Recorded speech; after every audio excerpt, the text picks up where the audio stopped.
The year 2025 witnessed an unprecedented surge of public discontent across the Philippines. This wave of protest marked a critical juncture in the nation's political landscape.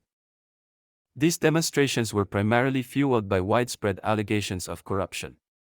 The focus centered on critical flood control infrastructure projects, which had failed to protect communities.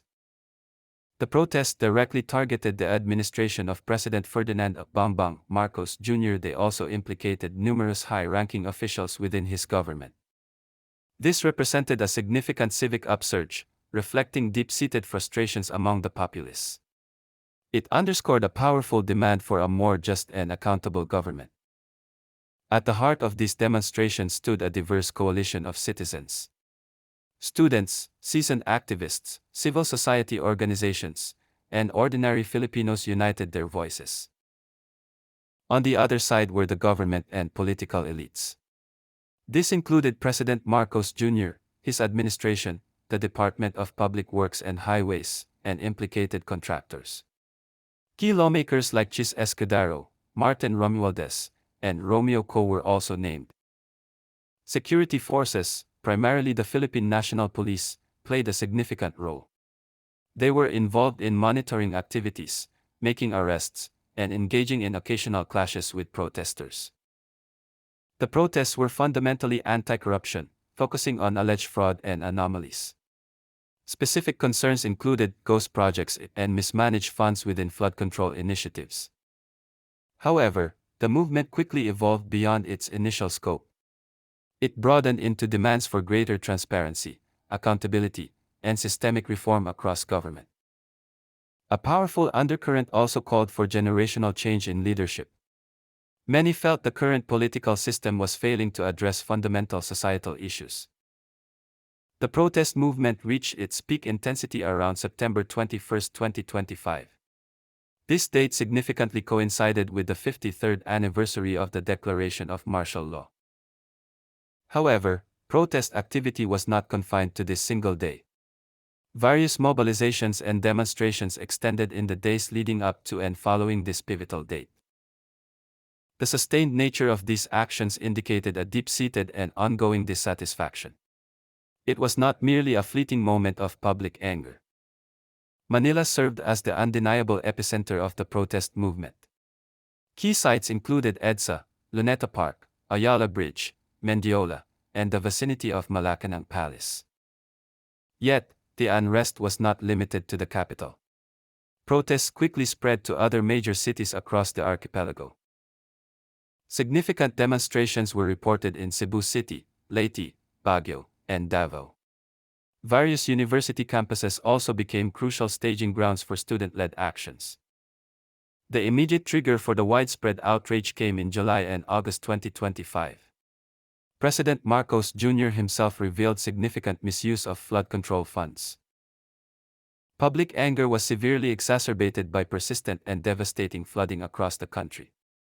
Many perceived that elites benefited while vulnerable communities suffered. The choice of September 21 as a peak protest date carried profound symbolism. It consciously connected the current grievances to the nation's authoritarian past and martial law abuses. The protests employed various methods to amplify their message. These included massive marches, rallies at iconic public spaces, and widespread student walkouts.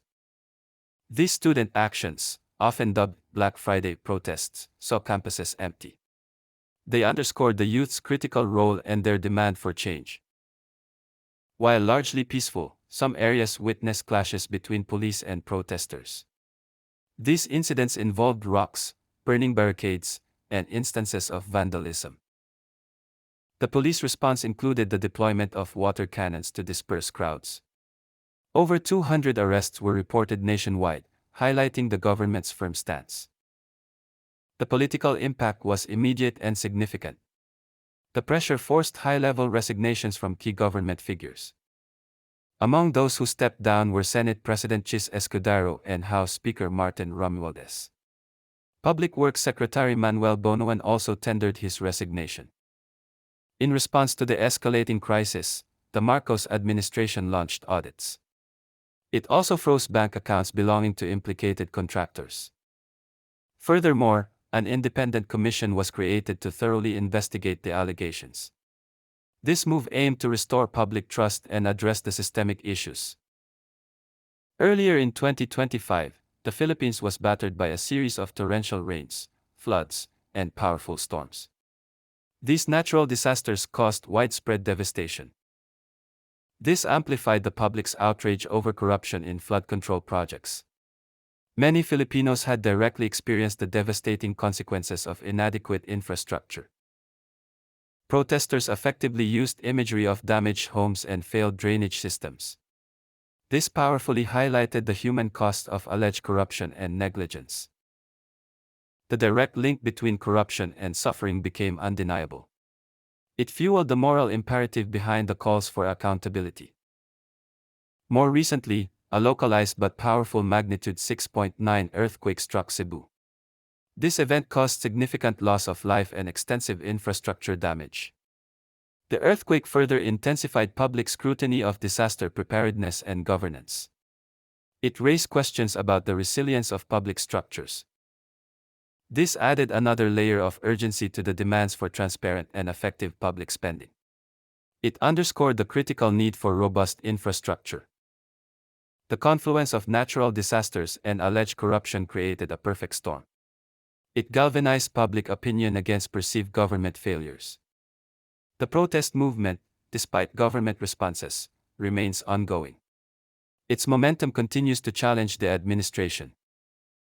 In response, the government has implemented increased security measures. These include curfews for minors, road restrictions, and heightened police deployment. Many schools temporarily shifted to online classes, citing security concerns.